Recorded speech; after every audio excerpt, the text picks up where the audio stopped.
and welcome to the Football Preview Show here on GameTimePA-TV. I'm your host, John Buffone, and throughout this episode, we'll be checking in with all of our GameTimePA reporters to break down the most interesting matchups in their area. Let's start right here in Lancaster, where the premier matchup of the week is Wilson at Manheim Township. Before the season began, this was billed as a possible Section 1 championship game, and that premonition has held true until now. Both teams are undefeated in section play, and this could be a tale of the unstoppable force versus the immovable object when Manheim Township offense that scores 35 points per game goes up against Wilson's defense that only allows 8.5. Wilson hasn't lost a section game since 2007, but the last team to defeat them was Manheim Township. We'll see if Township can end the Bulldog streak this Friday. Now let's see what's going on in the rest of South Central PA. I'm Zach Miller from the Evening Sun in Hanover, and our game of the week is Northeastern at Spring Grove. It's a big game between two teams in the York Adams Division 1 that are trying to keep pace with first place Dallastown.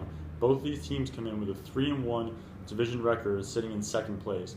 Nick Erickson's one of the leading rushers for Spring Grove, as the Rockets, 4-3 this season, have kind of been flying under the radar, are looking to prove that they're a team that can contend for a Division 1 title. Northeastern, meanwhile, has just one loss all season. That was to Dallastown. We'll see who can keep pace with the first place Wildcats this weekend.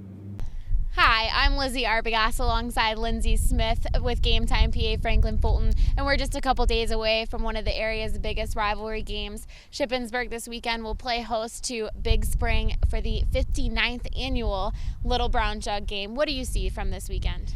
We got two very different offenses coming together. Defense is going to play a major role just like last season.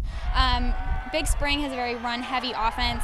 They have three main running backs that totaled 90% of their total offensive yards last week, and they threw the ball just 9 times. Shippensburg is a little bit more well-rounded. They have Tyler Gustafson under center, who had a 65% pass completion rate last week, as well as Zion Ware, who has over 650 yards rushing this season. So if Shippensburg hopes to bring home the Little Brown Jug for the 6th consecutive season, I think they're going to have to tighten up their rush defense. All right, thank you for joining us. Heading down the home stretch of the regular season out here in Lebanon, getting for Week 8 action, Andrew Callahan alongside Pat Huggins. And there's one big game above all the rest. Pat, you'll be there on Friday night. Anvil-Cleona paying a visit to Northern Lebanon. Yep. Storylines for you. It's going to be a big game. Obviously, Northern Lebanon needs it to keep in the section lead, and they had a little controversy this week with having to forfeit 2 games. But it'll be a good county game, and Anvil-Cleona has got some things going as well. Anvil coming off of 2 big victories that they really had sealed at halftime. Elsewhere, we're looking down to Cedar Crest, which will wrap up a 4-game road trip at McCaskey. A winnable game for the Falcons have really been snake-bitten as of late. Yeah, they've played better than their record. I think would indicate a good chance for them to do something there. From Lebanon, head back to Lancaster. Well, that about does it for this week's edition of the Football Preview Show. Thank you for tuning in. For updates on all your favorite games, be sure to follow us on Facebook and Twitter. And as always, enjoy the games this weekend.